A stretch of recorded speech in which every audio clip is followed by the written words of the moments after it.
Didn't mean to make you switch hands there. That's all right. Move the bag, and you had to move it back. I've shaken hands left-handed many times. Yeah, I have to. When I went to grad school, and we had to go to 2 weeks of training for in case we were going to be teachers and stuff on how to do that. And one day, I know it was at least one day, it was cultural sensitivity. And FIT is the most international college in America, so they made sure you didn't shake hands with your left hand because the Arabs, that's got a special purpose. So Okay. never shake hands with Arabs with left hand. So I was never conscious of it otherwise. I got stuff in this hand, just use this hand. But it changes. So anyways, good morning and welcome. We're going to continue our study on roadblocks and pitfalls. So I got it right one time. They give me credit for that. We'll see. I'll choke on that 10 times before the class is over, but we can continue our study today. I'm continuing from where Chuck left off last week, and actually most of the slides are his, or basically his. I did these AI renderings 2 weeks ago, and these are hazards along the path. You got a path that your journey, and there's kind of 3 kinds of hazards here. I got a mousetrap on one. I got a big deep hole. We'll call it a pitfall. Usually those are covered, so you don't see it necessarily, but it'll, you fall in a big hole, it'll trap you. And the other one's a chain that says, you're not welcome here. So are they different? How do they complicate a journey? How do you apply these to a spiritual journey? You don't know where you're going to end up with that hole. That hole could be a stopper. You could be, seriously injured or may never get out. Yeah. And the mousetrap should be a minor deal. It's going to hurt. You might have to stop and regroup. If that path's 6 foot wide, it's a really big mousetrap, so it may do much more damage than that. And even the chain on the path. The chain is just a chain, but it says you're not welcome.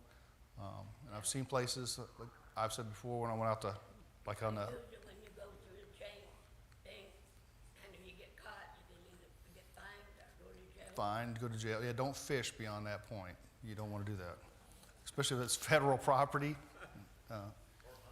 Or hunt. No. Take it from a teenager who probably fished behind that rope, that chain on federal property before. I did that with Yeah, you don't really want to do that. They frowned on it. It's frowned is a good word. Yeah. They took our gun. I bet they did. Yeah. So, anyways, and our spiritual journey is the same way. There's some stuff that'll just flat out block your path, and you can't get to where you need to go. So Chuck last time started on greed, and I'm going to continue on greed. You had that one example, it had 2 parts. I've switched the 2 stories, Okay. and one of them had 2 parts. And I finished with the second part because I think it leads into hypocrisy, which I think may be next on that. Yeah, So, I think of okay, so that's the direction I went with that. So we'll see where it goes. So Chuck has these stories. Chuck found a lot of stories on reasons people left churches. Not necessarily Church of Christ, have been any kind of church at all. Why they were associated with church and then stopped. So we've got them categorized into reasons and stories. Chuck? Yeah, I was, and kind of where I centered this on is to say, this isn't stuff outside the body. This is stuff people within the body did. Yeah. That just were dumb. Yeah, it comes from inside the church, is it not? It's the second seeds that were sown Right. Yeah. from internal. It's not the world. This is us. Yeah, it's not the world. Yeah, and as a matter of fact, we'll see this one. I'll start with reading that, and we'll see where it's not the world choking her out, it's the church. I was living in poverty and raising 2 kids. I took them to church until the priest came to my roach-ridden, barely furnished apartment with my check in his hand and to tell me that my $10 couldn't support the church, then I needed to increase it 5-fold or find a different church. He left my check. We left the church. Never went to another one. So like Chuck says, we're really focusing on what the church is choking people out of the church. We're blocking them there.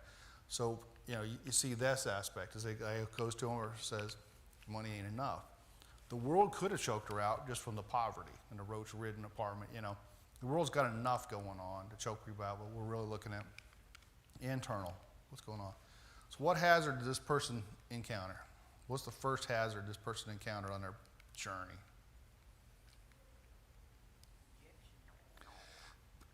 Yeah, rejection's a good word right there. It's not good enough. You're not good enough, right? You gave $10, but the money's not good enough, and you're not good enough for giving that. Chuck? Poverty was the first thing she encountered. Poverty's her first thing, and that's. Yeah, she's already fighting the fact that it looks like God and family and everybody else has forgotten her, and they're not helping her. And then this is held against her. Rob? I'm thinking of that woman that gave just that one little coin. And That's funny you should mention that. you should mention that one. Okay, So yeah, she's got the poverty, which is enough. The world's beating on her. Then the church says, maybe you should eat less. Maybe you should live in a junkier place. Arden? I think the priest doesn't have any compassion for women. no compassion. Because if this woman is in poverty, she's giving her mite, she's giving everything. $10 when you're poor is a lot of money. And he should be offering her some kind of help because other people are giving plenty. Yes, you are absolutely right, and you're right. He should actually be even offering her help, not fussing about her $10. Probably take the $10. That's her way of giving back. But if you got other ways of helping, because other people give more, and I know I got a question basically on that. So is this whole situation, with the church, with the priest telling her it's not enough? Is that a roadblock? Is it a pitfall? Is it a mousetrap? What level do you think this is with her journey with Christ?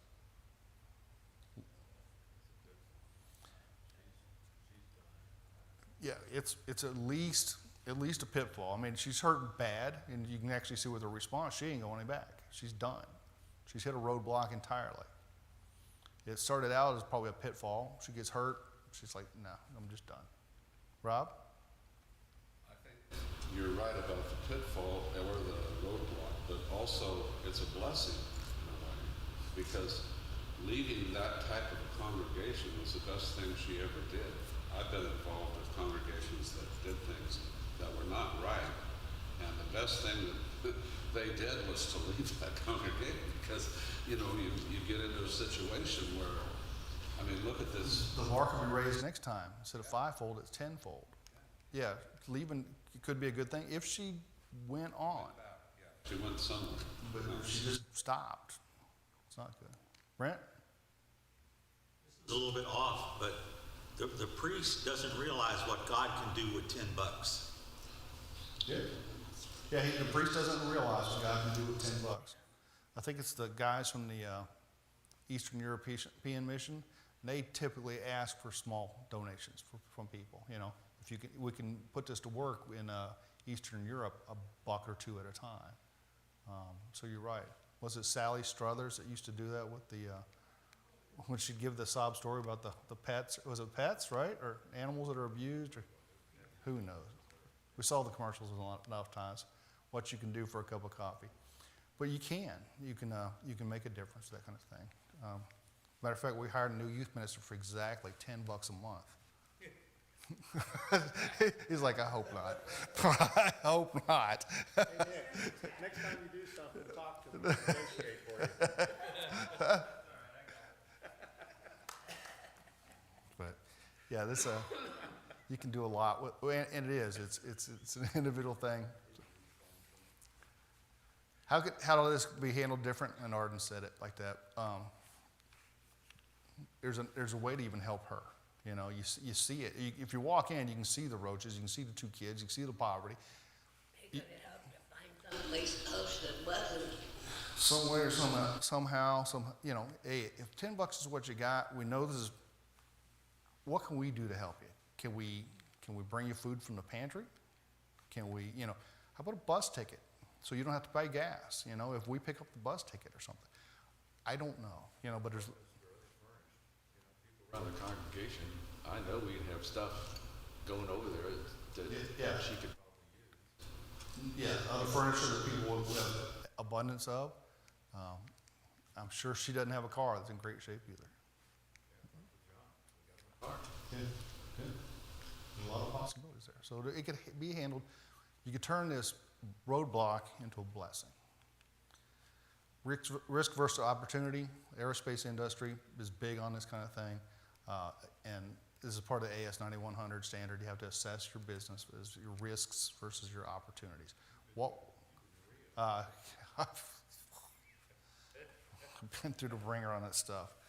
So, but I also look at a lot of stuff, and as an elder, I look at the church that way. What are the risks of us not doing what we're supposed to do? What are our risks of losing people entirely? More so than anything. But what are our opportunities? Where do we have chances to grow, to do better business? And it's the same thing. She's in risk, but our opportunity is you could save her a number of ways. Rob? What's their impression now of the church? Yeah. Are they going to grow up wanting to be a member of a congregation that acts like this? I don't think so. So you've got that it's not just her, but now you've got three, and then if they get married and they have children, that just spreads that out, and pretty soon religion is a bad thing, not a good thing. Exactly. Arden? I think that priest has lost an opportunity, for one, for not helping her and bringing her to Christ, although she was already attending church. But he lost her because she never went back. I think he's going to have to talk to God about that. He missed the opportunity on several things. That he set up a roadblock. It blocked her from going any farther. We watched a show called New Amsterdam, and you might have seen it's a hospital show. Camille and I watched it, but the guy who's the medical director, I think is what he is, his tagline is, "How can I help?" And that was kind of one of the themes that you would see in these episodes was, how can I help? And he had the ability to sometimes make changes to help people as it was, might not be an individual thing, but I think there was like an episode where they set up a clinic for people in a poorer neighborhood and some things like this. But I like that thought of how can I help? Not how can I make problems, how can I help?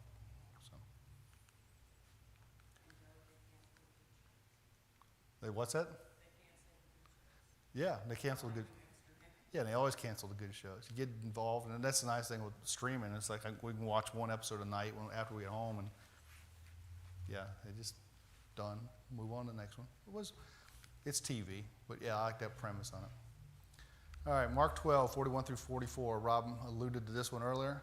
And Jesus sat down opposite the treasury and began watching how the people were putting money into the treasury, and many rich people were putting in large amounts. And a poor widow came and put in 2 lepta, 2 mites, some versions say, small or thin, smallest Greek denomination coins, which amount to quadrans, smallest Roman denomination. Calling his disciples to him, he said to them, "Truly I say to you, this poor widow put in more than all the contributors to the treasury. For they all put in out of their surplus, but she, out of her poverty, put in all she owned, all she had to live on." This is a map. This is about the best. There's a lot of drawings and pictures, and there's no photos, obviously, of the temple. And some are decent and some are terrible. And I picked this one from a guy called Through the Bible Radio. On the left side is the temple, the most holy place, all the worship stuff's done there. On the right side is the court of women, the treasury. Outside of that is the court of the Gentiles. And my understanding is that just everybody's welcome at the court of the Gentiles. The court of the women, you have to be a Jew to come in, but the women are allowed to be there, the foreigners and such like that. And then the men are the only ones allowed to the next step. And the priests, high priest, it gets more and more exclusive. Rob? The size of that area is deceiving, because I've read that when Jesus yelled out, "If any man thirst," that was during the Feast of Tabernacles. 250,000 people could get into that area. That's 250,000 So people. when you think about Peter preaching in Acts 2, and why there was 5,000, there was way more than that. Yeah. But we always think of a place like this, and then you got all that crammed into a little place. This was a big place. Big spot. And on this, in the court of the women right there, they typically would have boxes set up that it was the treasury. Is kind of what was set up, is my understanding of it. So it's called both, quarter to women, quarter to the treasury. Like the box on the wall, and they're brightly colored to match your favorite team. So nobody putting their money in the Roman box. It's like, no, I'm not putting my money in there. And my understanding also is the Sanhedrin typically assembled close to that, probably at that divider right there. And with this passage, you see that they're watching and they're listening. Guy that puts in the big coin, tunk. Puts in the little one, tink. So they're paying attention to that as they. So that's kind of the setting more than anything. So how did the prominent Jews and priests look upon the widow's giving? How did they look at it?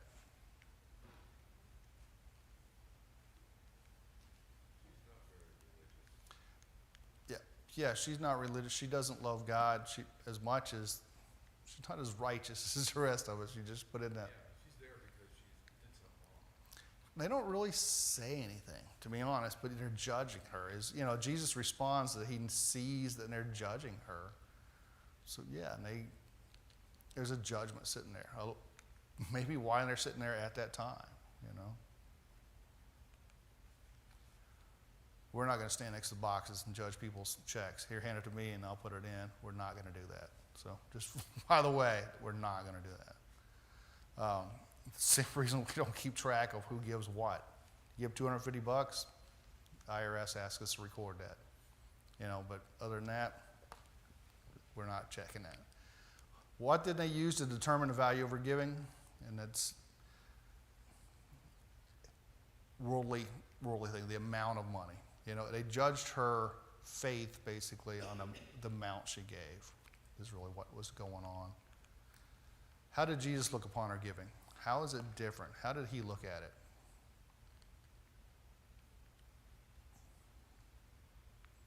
She gave the most. Yeah, he says she gave the most.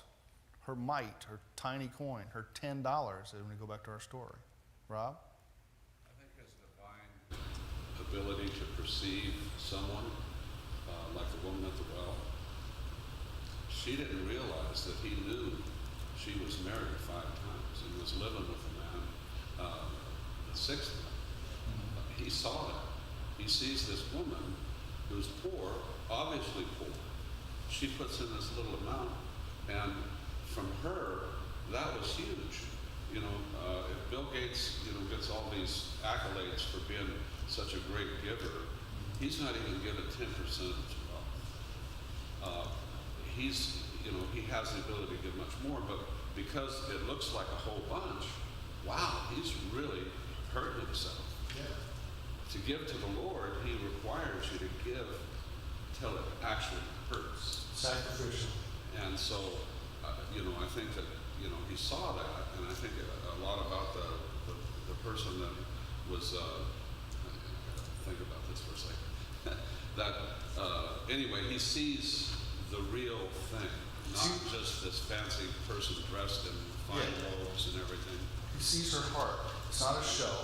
She's not there to make a show out of it. I mean, obviously a guy who's got biggest coin makes the biggest show, or making it rain, you're making a big show. She's not. So, but he sees what is in her heart. That's it. She determines the value of her giving because he can see her heart. We can't really see people's hearts, so that's a big part of that. So how could the priest, back to our story, how could the priest have handled her damnation like Jesus looked at the widow's gift? Did he even need to address it? I guess that's really the first thing. Probably not, right? The fact that he went to her apartment, and when he got there, he should have, at that particular point, he wouldn't have known necessarily what her status was until he walked in there. As soon as he walked in, he should have said, okay, thank you so much. I see how your giving is what else can we do to help you? Yeah, it could be. That's what he could have done. Turn it into a thankful thing for what, just because if he can see her heart and see in her situation, and like you say, how can we help? How can we help? Moving on to John 2:13-16. The Passover of the Jews was near, and Jesus went up to Jerusalem, and within the temple grounds he found those who were selling oxen, sheep, and doves and the money changers seated at the tables. And he made a whip of cords and drove them all out of the temple area with the sheep and the oxen. He poured out the coins of the money changers and overturned their tables. To those who were selling the doves, he said, "Take these things away from here. Stop making my Father's house a place of business." This is his first trip to the temple. There's another story that's very similar. It's his second trip. So how does he respond to the activities that are going on in and around the temple? And if you don't know, which I think everybody in here knows. Upsetting because they Yeah. had money that people didn't have, and it upset them. God required sacrifices. Yeah. And your sacrifice that you brought from home apparently isn't good enough with these people. You brought a sheep in, it's not a temple sheep, so you have to trade and buy a temple sheep, and they're ripping people off. Yeah, and he's upset. This is taking God out of it, and this becomes a business. This, yeah, They put up there. it's probably not. It's not 10% more. It's double. It's 5 times, a bunch more, because you got to get the right sacrifice. So it's a road. Yeah, yeah, you're right. Then you gotta have the right sacrifice. Yeah, because your money's not even good. The Roman money, we don't want that in the temple, so use the temple money. So it's a roadblock to a lot of people, this whole thing. Now you're required to, you might have give a big amount here, but after money changers, you're giving a little coin. So his response is, he makes a whip of cords, probably used them on the animals, probably did not use them on the people. Probably. Maybe, but I'm not really sure. That's I read that in a commentary. I'm pretty upset. Was his response appropriate? Yeah. He had to get rid of it's tainting the whole religion. It roadblocks everybody. Not everybody. Everybody coming in is blocked. And don't forget about this when you think about the realm of possibilities for the what would Jesus do? This is it, buddy. This is always a possibility. So, if you were to cast the priest from our story, take him. We're going to do a VBS story on this money changers thing. We're going to do a VBS skit. We're going to use the priest in a role. What role would you put him in? Okay, he's a money changer. What's that, Robin? The roach.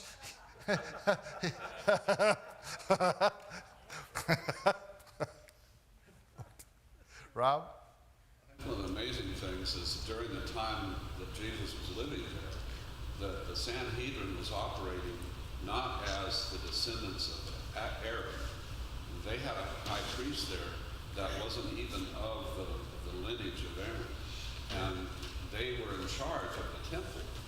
And to make it that corrupt, he saw that here the priests that were supposed to be in charge of the offerings, they were doing it all wrong. Yeah, they're authorizing all this. They're part of it. Some of the grift probably goes to them, How do you think they got rich? Yeah, exactly. How did they get rich? Like politicians today, possibly. Something going on there. Could you imagine?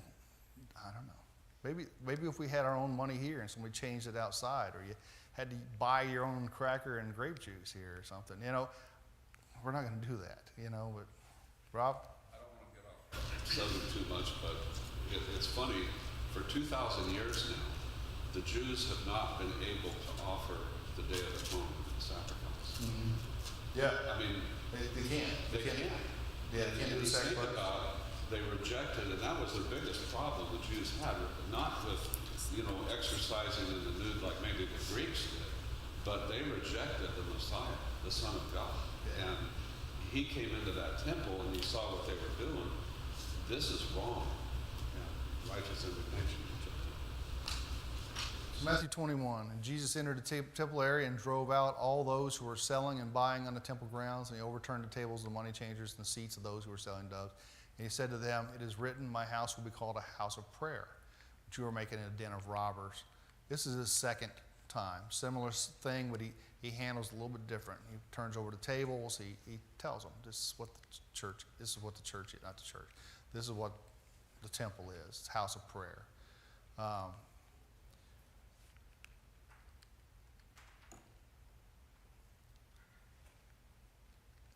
It makes it real clear. you're making it a den of robbers. That's what he thinks of this, you know. That's what he said to the money changers. I'm sure that the Sanhedrin picks up that too. This is not you're thieves. You're right. You're thieves. He probably didn't get invited to lunch. Probably didn't. Probably didn't. Well, they had made it a business. And the church is not in business to make money, and that's even today, that happens. Right. There are a lot of churches that do things to make money for not necessarily buying Bibles and mission work. It's a business. And Yeah. that's what they had done, and they had done other things. They put something between God and people. And whether that means you have to confess to somebody else before you can pray to God or whatever, he has no patience with that at all. Yeah, he has no patience with putting somebody between people and God. And this is a block in some form or fashion to that. This is the situation here also with the lady is, she was drowning. Yeah, They didn't throw a life preserver, they threw her an anvil. yeah, exactly. She showed up with her $10 there, you can't buy anything here. You know, you can't even make a segue. Brent? And when you look at it too, think of the blessing that would have been for people if they had been selling animals to people that needed them at a reasonable price. Right. Where you could left yours back on the farm, so you could use them for milk, meat, milk, eggs, whatever, and just show up and, like I said, buy them. You wouldn't have to carry them. You know, maybe it's 10 miles, so maybe it came from all the way from Ethiopia. You know, bring your goat from Ethiopia to bring it. You know, sometimes it's easy, right? How about if they just gave them to the animals beside We just gave them the animal. Yeah, They have plenty of money. That gate that went into the holy place, Yeah. they said there was a grape arbor on that was solid gold. And the temple was such a beautiful thing that, people said if you haven't seen the temple, you really haven't seen anything. It was that impressive. Wow. That impressive. That ornate. And how was St. Old Basilica built? Yeah. Off of all these tithes that these people gave trying to get to heaven because they didn't want to be in purgatory. They used that to build this big fancy building. The Jews, Herod, when he built that temple that was there, all that wealth could have been used for the poor. Yeah. Solomon's temple was not built from donations. No, it was Solomon's temple was not built like It's this. the greatest thing ever. But I think God still requires us to give of that which is ours. They Yeah. couldn't have, you can't give somebody, they couldn't have given her something to sacrifice. No, you couldn't give her something to Trying sacrifice because it's a sacrifice. That's, granted they're taking advantage of it, but God does expect. But I think if I read this situation correctly, it's what Jesus saw in their hearts. There was nothing verbal.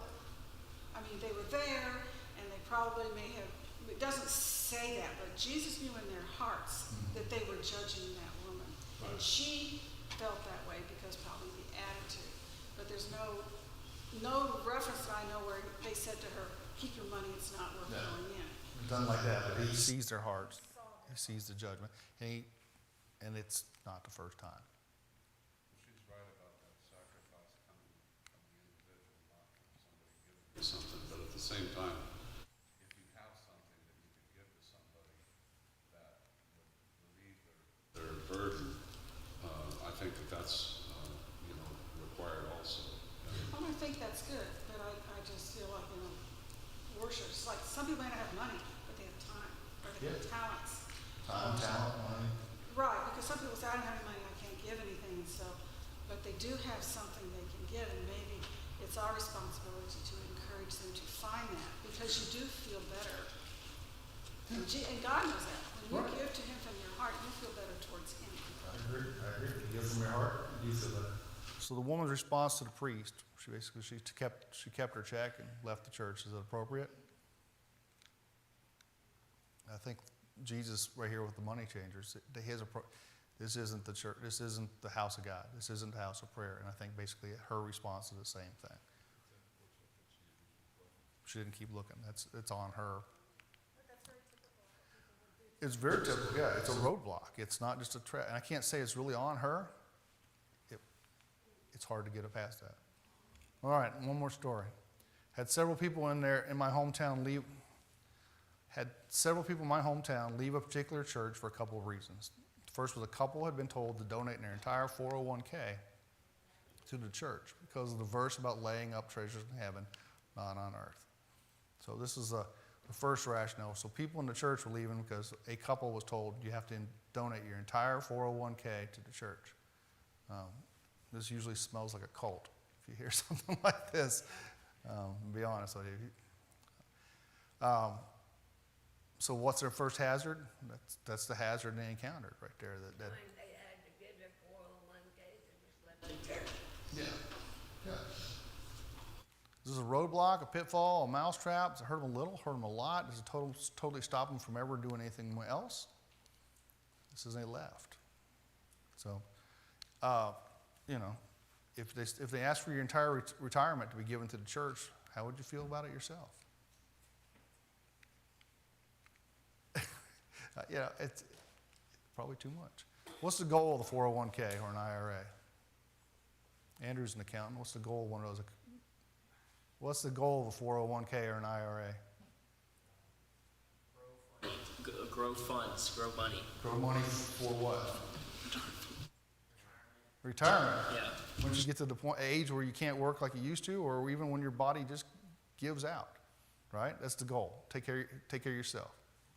I knew we had an accountant. Actually, I had one accountant in front of him, too. But anyways, yeah, we all know that. That's the goal.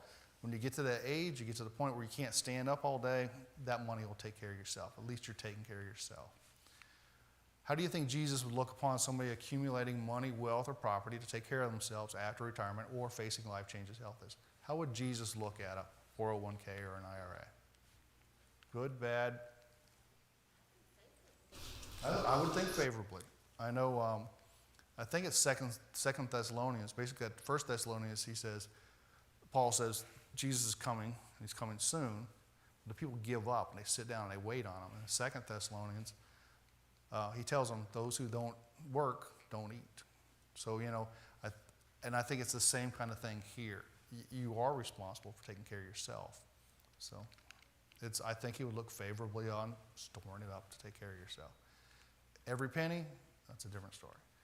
Matthew 6, 19 through 21, do not store up for yourselves treasures on earth. We use the verse that they basically reference there, where moth and rust destroy, where thieves break in and steal. But store up for yourself treasures in heaven, where neither moth nor rust destroys, and where thieves do not break in or steal. For where your treasure is, there your heart will be also. What does Jesus discourage in this passage? Your money? Yeah, don't idolize your money. With your earthly things. Don't put your salvation in your earthly things. They can disappear in a heartbeat. We've been through hurricanes here. Our oldest, Taylor lives in Rogers, Arkansas, and Rogers, Arkansas had the second widest tornado in Arkansas history last week. 1.7 miles wide, went 12 and a half miles right through the center of town, destroyed everything. The widest tornado in Arkansas history happened like 10 minutes earlier. It was 3 miles wide, just a little to the west. I was talking today on TV about the storms that we had in 2004 when there was 5 of them. Yeah. And, if you've been through an area that's had you have 5 tornado, and see even the ground disappear, everything you have can disappear quick. A fire, a storm, poor choices of, I know a guy who went to jail for bad choices. So, earthquake, yeah, we don't have too many in Florida, but yeah, you guys did, didn't you? You did earthquakes, and you did 2 hurricanes. Was it in Houston where you guys got trapped with? Well, we got one in Houston and then got here in time for one. Oh yeah, that's what it was. You came back for the party on the second. We brought hurricanes with us everywhere. But I live in Japan where they have earthquakes all the time. Yeah, earthquakes are. Different from California earthquakes. Yeah. It can cost you everything. Chuck? What Jesus is trying to say, what he's trying to tell him, he says, where's your focus? Your focus ought to be in where you're going to spend eternity, not where you're spending this instant time, so to speak. Right. It's an instant time. I've lived in the same house for 30 years, but it's still an instant time. It's instant time as opposed to where your focus ought to be is that's where you really focus. Yeah, you're going to make money when you're here, but that's not the point of being here. The point of being here is to say where I'm going to go next. It's a matter of focus. It's a matter of focus. What your goal is. Rob, you got more to add, or? No, I'm sorry, I keep adding. It's all right.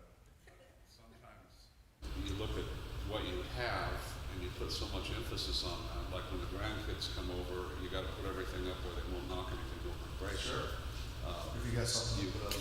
you look at those things that you have, and pretty soon that house becomes you're married to it, and everything you have goes into, pride of ownership and all that. And pretty soon it's your castle and all these things, but that's going to go away.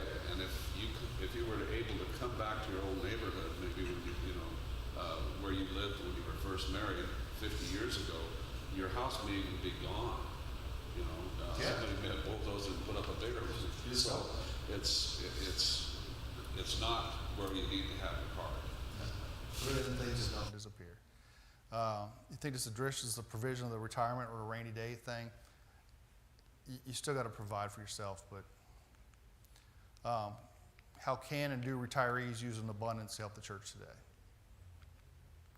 They got to store up, because how much does it cost you to live once you retire? It's a function of A, how well you live, and B, how long you live, and how many or few medical setbacks or repairs and stuff that affects all of it. And inflation. Yeah. I don't know how you determine that you've got enough to retire on. But there's people do, and then I know we have retirees here who, out of the abundance, as they say, I have more than I really will always need to take care of myself, but they maybe even give more generously out of retirement. So a lot of benefits to that. Acts 4, 32 through 35, and the congregation, it's the early church, and the congregation of those who believe are of one heart, one soul, not one of saying that any of the possessions was his own, but for them everything was common. With the great power, the apostles were bearing witness to the resurrection of the Lord Jesus, and great grace was upon them all. For there was not a needy person among them, and for all who were owners of land or houses would sell them and bring the proceeds of the sales and lay them at the apostles' feet, and they would be distributed to each as they had need. The congregation is not socialist, it's not communist. They give out of abundance. And, as they own land or houses, it's maybe not the ones they're living in, it's others. So, but it helps everywhere, and that's kind of where the church was. And it's not give up everything you own. A lot of it gets into an area of contentment when you look at money.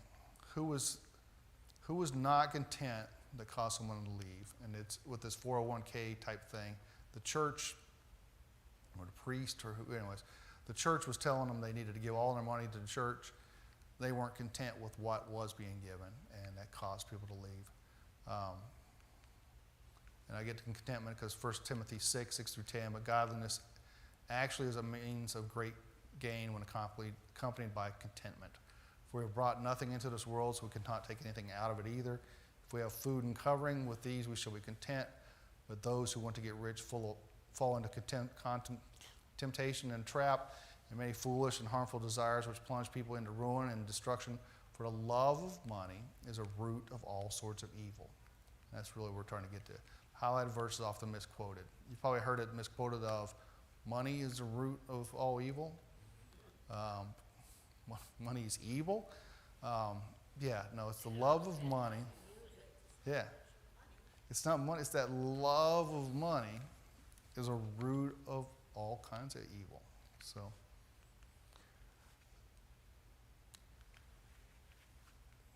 and in this story that we saw here, basically that was how they were applying it. You got money, you're evil. Give it to church. Passover, what's that? Yeah, let us be evil. We've got plans. I know our budget here, we don't set high goals of you need to give more to do this. We set goals based on the giving. There's a story about the lady who washes Jesus' feet. She has perfume, which could have been worth 300 denarii. Judas says, she could have sold that, she could give it to poor, turn it into cash. Of course, it also identifies that he's a thief. And there's a hypocrisy in the fact that he said, if I had that money, he could take part of it too. Rather than Jesus says, this is what she's got, let her love me while I'm here. And that's how Jesus handles it. This story actually has a second part, and I'm going to tell you it leads into Chuck's part next week. The second part of this is they talk about people leaving the church. The second more impactful reason, people left the church because the head pastor had been charged with grooming and sexually assaulting a 16-year-old. The rest of this congregation defended him, saying if Jesus had forgiven him, the rest of the world should too. And I looked at this from two different things. Was he charged or convicted? And it says he was charged. Not knowing the whole story, and it can go either way. Was he charged with something he didn't do, or was he convicted of something that he did wrong? And the way it goes takes two different things. It will instantly cause a division in the church. It will instantly cause rumors. I know that much. It can be handled differently if he's only, if the guy's only charged, you can be charged with a lot of stuff you didn't do. How do you build somebody back up? How do you bring them back into God's fold after something very public and stuff? But if it's guilty, it's a whole different story. Don't get me wrong on that. That's a whole different story. And Paul's second letter to the Corinthians, he talks about himself, where Paul's basically charged over and over with preaching against God as he preaches the gospel. And Jesus himself went through 6 trials that were wrong. He was wrongly accused on those, or rightly accused, but anyway, it's not a crime. So you see that kind of thing, and he addresses that. I'll let Chuck get into that. I think it looks into the possibility of hypocrisy, and I know that's one of the directions we're going. So as we look at the pitfalls and roadblocks of the church, and we're looking at that of how things can be done differently, and what keeps people out. So thank you, and we'll see you next week. I guess we'll see you. Sing the wondrous love of Jesus.